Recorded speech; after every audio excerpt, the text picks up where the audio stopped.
know it's a bit creepy to start our video today here. You're probably wondering, okay, where are you?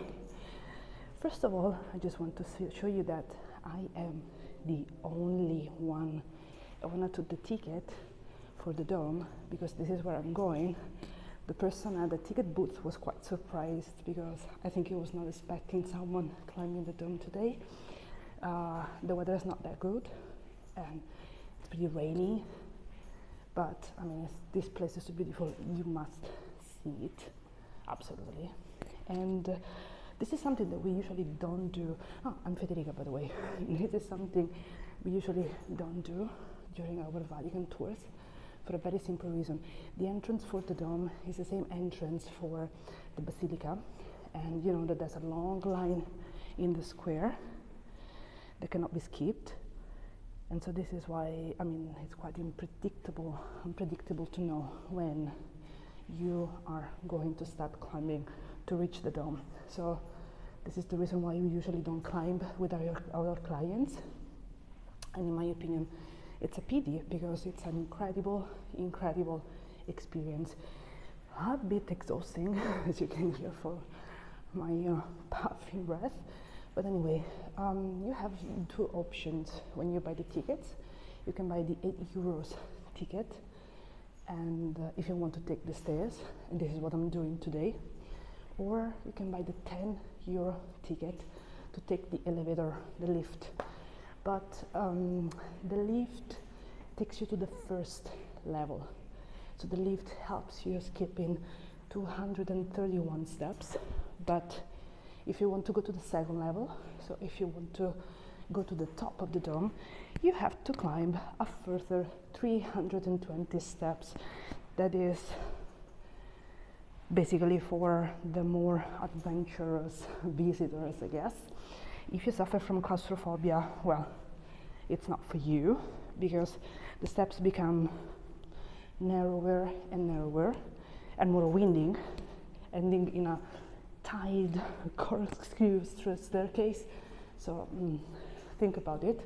But the view is beautiful though, and this is what I'm going to do today. So today I'm showing you how to climb to the first level, and we will see what we have on the first level. And then in the next days I will come back here and I will show you the second level, so the view from the top of the dome, which is absolutely gorgeous. And so the dome is probably one of the main iconic monuments that we have in Rome, because it deeply changed the skyline of the city. It was designed by Michelangelo, and the story of how he got the commission is, as usual, very fascinating. I'm sorry if the video is a bit boring because I'm just climbing now. There's nothing to see here now, as you can see. And so in 1547, the chief architect of St. Peter's Basilica, his name was Antonio da Sangallo. He is the one that unfortunately dies, and so it must be replaced by someone, by another architect. And pretty surprisingly, Michelangelo was the one that was chosen by the Pope Paul III to replace this guy. It was very surprising because at that point Michelangelo had designed just a couple of architectures. One of them, the facade for the Church of St. Lawrence in Florence, was never built like Michelangelo had designed it. So he was not an experienced architect, and he was definitely too old probably to take over this very important commission. You have to imagine that there were many problems for Michelangelo, and problems that were somehow stopping him from accepting the commission.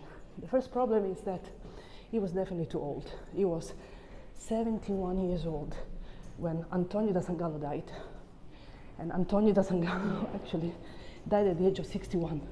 So he was 10 years younger than Michelangelo. So the idea was, if he died when he was 61 and he didn't have the chance to see the Basilica completed, I have no hopes since I am 10 years older. And then, as usual, Michelangelo was having doubts about his skills as an architect. I told you, he had studied as a sculptor. He was forced to become a painter, to paint the ceiling of the Sistine Chapel. And then, yeah, he worked as an architect, but he designed very small architectures. The library in Florence and the chapel for the Medici family, also in Florence. He sketched the facade for the Church of St. Lawrence, but I mean, not much more than that. Actually, in Castel Sant'Angelo, we have a window that was designed by Michelangelo, and I have to be honest, it's not his masterpiece, I have to be honest. So he said, I don't have the right, because I am not an architect. And believe me, it's the same thing that he said before accepting the commission for the ceiling of the Sistine Chapel. I'm not a painter, okay? And then there was another big problem. He didn't like the project that Antonio da Sangallo had designed. I don't like it. It's horrible, because Antonio da Sangallo, this is what he did. He actually designed a basilica that was extremely different from the basilica designed by the first architect, Bramante. It was way bigger and really, really dark. Before telling you the end of the story, look at this. Oh, I reached the first level, guys. Can you see that roof? That is the Sistine Chapel. But next time I'll show you the Sistine Chapel from the top of the dome. So today I'm stopping here, but next time I'll go all the way up. Anyway, I was telling you, so Michelangelo is definitely too old and is not an experienced architect, and he doesn't like at all Antonio da Sangallo's project. He hates it because I told you Antonio da Sangallo designed a much bigger church, and unfortunately a church that had an ambulatory, so a sort of corridor that was running all around the church, a sort of external aisle that was taking away all the light from the basilica. And Michelangelo said, well, in such a dark church, people will be able to do all, you know, the most terrible things because they will be protected by the darkness. And there's this letter that he writes to a friend of his, a certain Leonardo. He said, I had a look at the projects made by Antonio da Sangallo. It's horrible because in that church you could actually get the nuns pregnant. This is what he says. So people can have sex while the priest is celebrating on the main altar. And so he said, no, there's no way, I don't like it, absolutely, and I want to change it. The problem was that the project made by Antonio da Sangallo was perfectly represented by a wooden model that Sangallo wanted to do before dying.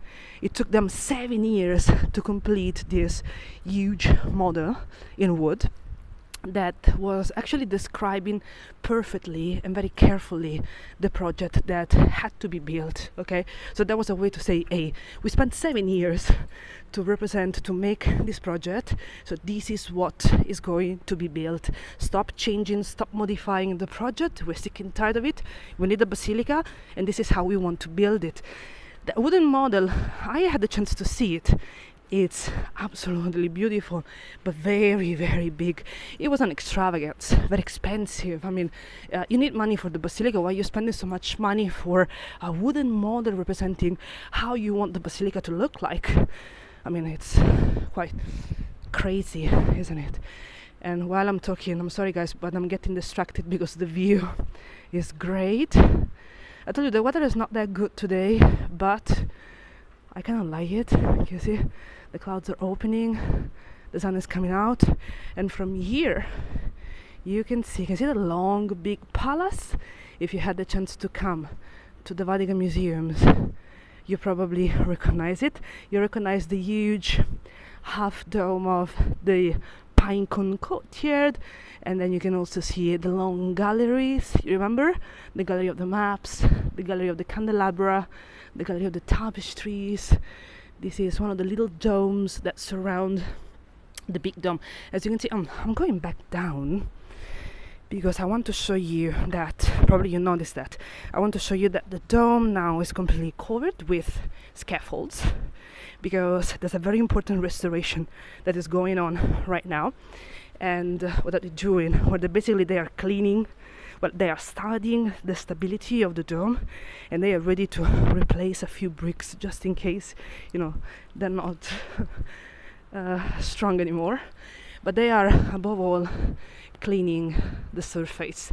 This project started on September the 2nd, 2019, and it's actually the final part of a massive restoration that has been going on since the year 2000. So for the Jubilee year, they cleaned completely the facade and even the exterior part of the Basilica, and then they cleaned completely the colonnade, and now they are cleaning the dome, as you can see. Beautiful. I don't know how they could weight the dome, but the dome you see now, that you cannot see unfortunately because of the scaffolds, well, it's a 40,000 ton dome. I don't know how you can actually weight something like that. I don't think they have a big scale to do that. And it took them a lot of time because, okay, so I'm old, I'm not experienced, I don't like Antonio's project. And of course, the people that had been working with Antonio for the past years, they were not very happy about this guy coming out of the blue, an unexperienced architect, and then changing, all the plans. I mean, we were loyal to Antonio. Why should we follow the instructions of this guy now? But I mean, Michelangelo was an old man, probably not an experienced architect, but for sure an experienced man. And so this is what he did. He tried to organize the works in a more rational way, so with regular working hours. He also purchased a sort of bell that they used to ring when it was time to go and have supper, or when it was time to just go home. Everything got more organized, more rational. And Michelangelo, of course, sent away a few people that were absolutely, making problems, and he decided to work with a few very loyal people that were supporting him in this very, tough task. This is what I'm doing. I'm taking you inside the dome so that you will see how great it is to reach the first floor, the first level. Okay, are you ready?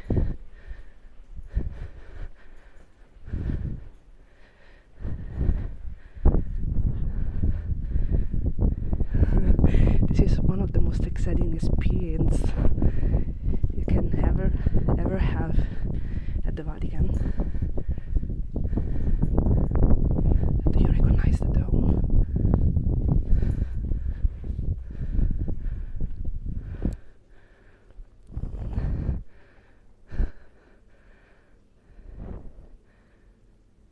Look at this.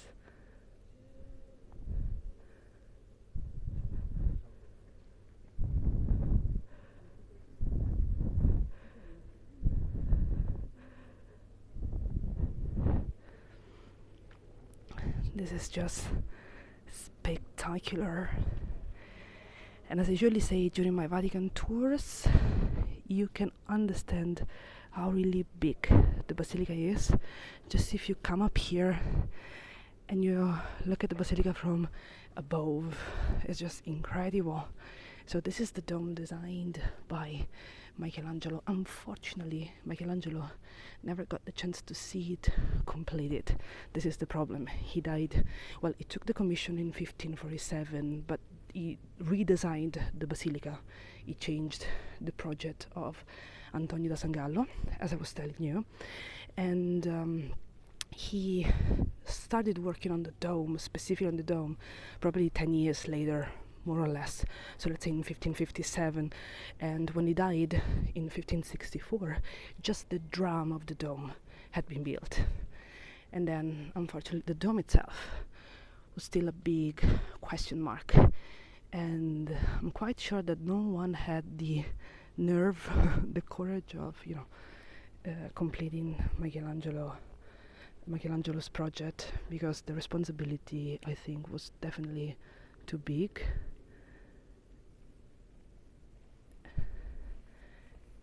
And this is the main reason why the dome was left unfinished for 26 years, more or less. Where two architects took over. They were Giacomo della Porta and Domenico Fontana. And I can tell you that there are many people, many art historians asking, but is the project that we see now still reflecting the original ideas of Michelangelo? We don't know, because Michelangelo was a very original architect. It's true that he was not very experienced, but he knew that sometimes things go wrong, so you cannot, trust a project too much, because if something happens while you're building, you have to be ready and flexible and elastic to change your projects and to change your ideas. That's it. And so this is why he left a few sketches. One of them is in Lille, in France. But we know that for the interior dome, he wanted to have a semicircular dome, so a perfect circle. But you know that this is a two-shell dome. So you have the the inner dome and the outer dome outside. That is not semicircular, but it's a bit pointed. And we don't know if this was meant to be in Michelangelo's original project. This is the doubt we have, actually. But I keep on getting distracted by how beautiful this place is. This is not my first time, but every time I'm here, I feel so incredibly excited. It's so beautiful. But do you like it? Do you like it, guys? Have you ever been here? It's just spectacular. It's beautiful. Look, there you have the monument of the chair, the cathedra made by Bernini. You have the huge canopy over there, designed by Bernini as well. You have the tomb of Alexander VII by Bernini as well, that you can probably see through this, iron fence. And anytime I'm here, I am just mesmerized by the mosaics. Look how tiny they are, and look how big the surface is. Look. Can you imagine? Because they look like frescoes when you are in the Basilica, but those are mosaics. And now that I'm here, I can show you how tiny little these tiles are. Well, you have to know that there's a laboratory in the Vatican that is not so far from the present residence of the Pope, where they have 26,000 tesserae, and each tessera represents one of the colors used for the mosaics in St. Peter's Basilica. So I'm telling you that in the Basilica there are 26,000 different shades of colors, like an incredible gigantic palette for these mosaic makers.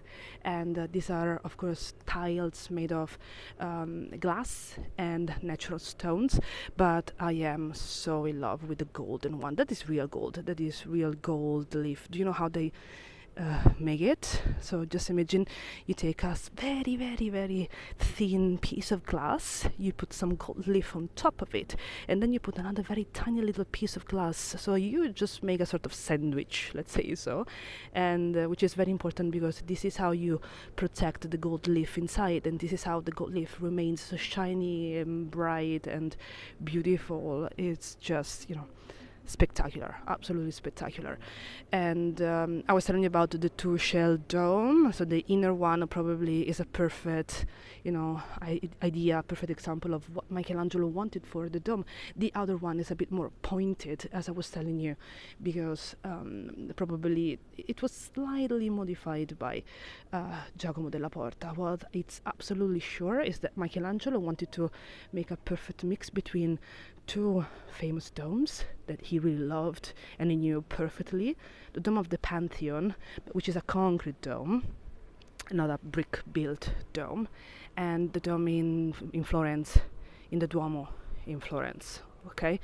And so aesthetically, Michelangelo wanted to recall the Dome of the Pantheon, but structurally this is a original copy, I would say, of the dome in Florence, and the dome was completed in 1590 when they put a huge big bronze sphere on top of it, made by Sebastiano Torrigiani, and then of course the decoration. The design for the decoration was provided by an artist. His name was Cavalier d'Arpino, so Giuseppe Cesari, that was his real name, but he was famous with the name of Cavalier d'Arpino. He was a very active, a very productive painter between the 16th century and the 17th century, and he was the one who gave us the sketches for the mosaics, and then different, experts in the art of the mosaic were the ones laying down these incredible tiles that I showed you before. Just to give you an idea how tiny and little these are, I'm showing you my hands next to them. Look at that, tiny, and look at the dome. This is so cool. And what do they represent? Well, the problem was that, as you can see, the surface is divided into 16 different sectors, because this kind of separation with these ribs that are decorated with, gold stars.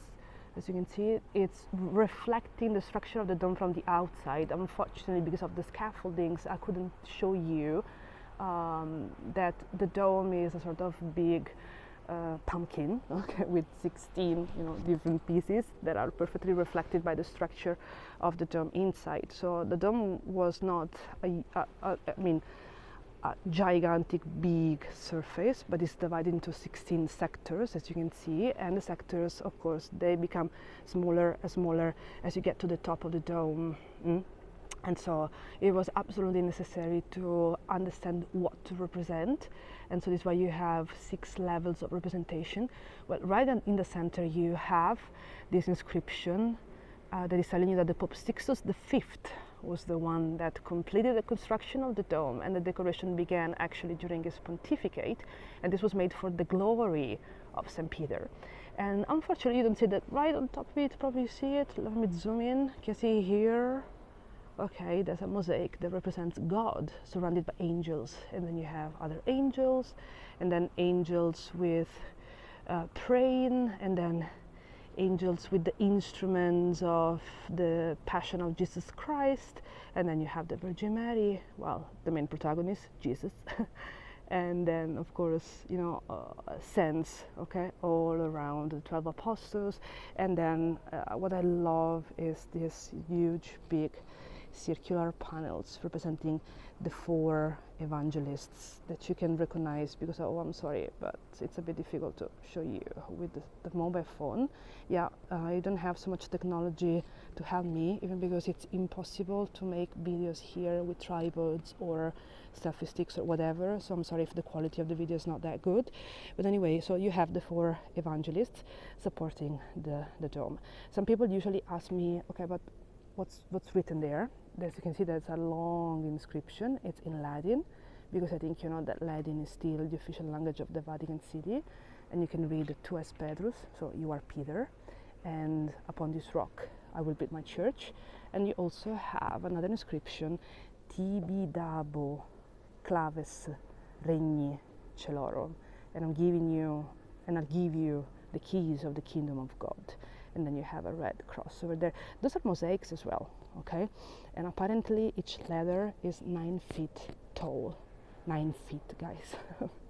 While the ones you can see underneath the circular panels, they're just 6 feet. And when you enter the church, people are like, what? Are you kidding me? Well, I'm not. Because the perspective plays tricks on you when you are visiting the Basilica. So for example, you can see there's this beautiful monument designed by Bernini. I'm trying to, okay, I'm sorry if you're getting this, oh, you don't see it, but anyway, in that window I can see it, but I cannot show you from the video. There's the representation of a dove. The dove in that window is 6 feet wide, And if something in the tiny little window is 6 feet wide, I mean, how big is the chair, and how big is the monument, and how big is the canopy? Well, the canopy is more or less like a 10-story building. So it's 33 meters, if I don't get wrong. And it's probably the heaviest bronze monument in the world. Not the tallest one, but the heaviest one, because it's solid bronze. And that was designed by Bernini, and apparently his enemy Borromini helped him.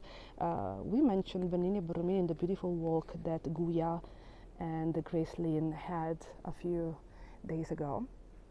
So everything here is just mind-blowing and mesmerizing. It's just incredible, and from here you can also appreciate the amazing decoration of the floor. So look, you can see there's a person walking there. You can see how tiny he is and sized.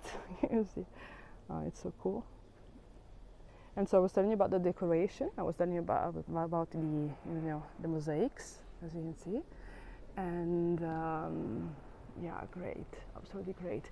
There you have, the person to whom the church is dedicated, St. Peter.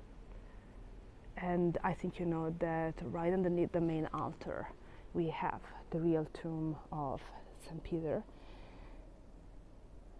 It's absolutely gorgeous. I just want to go back just to give you another shot of how incredibly beautiful this dome is.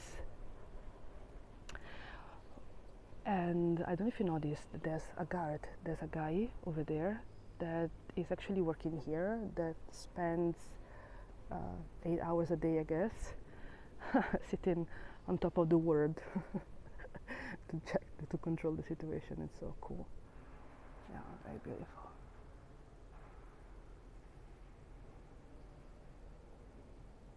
It's great.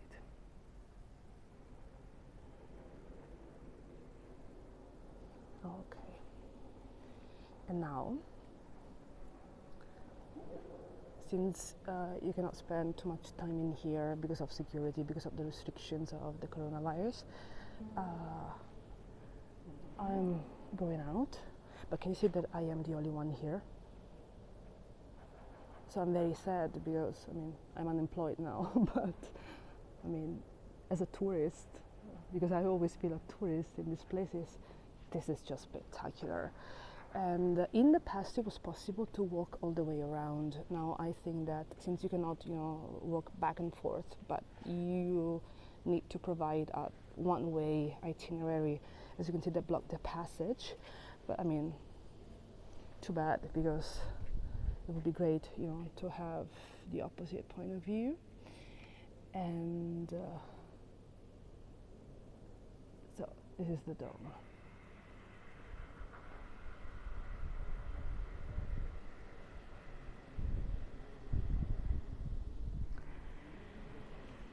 Okay, and now at this point you have two choices. You could either go out if you don't feel like you want to climb, I told you, 304 steps, or you could actually, start walking all the way up. This is not what I'm going to do today. I think I go to the exit, but in a few days I'm coming back here and I show you what you can find on top of the dome. Okay, so I hope you enjoyed. I'm sorry, I'm terrible.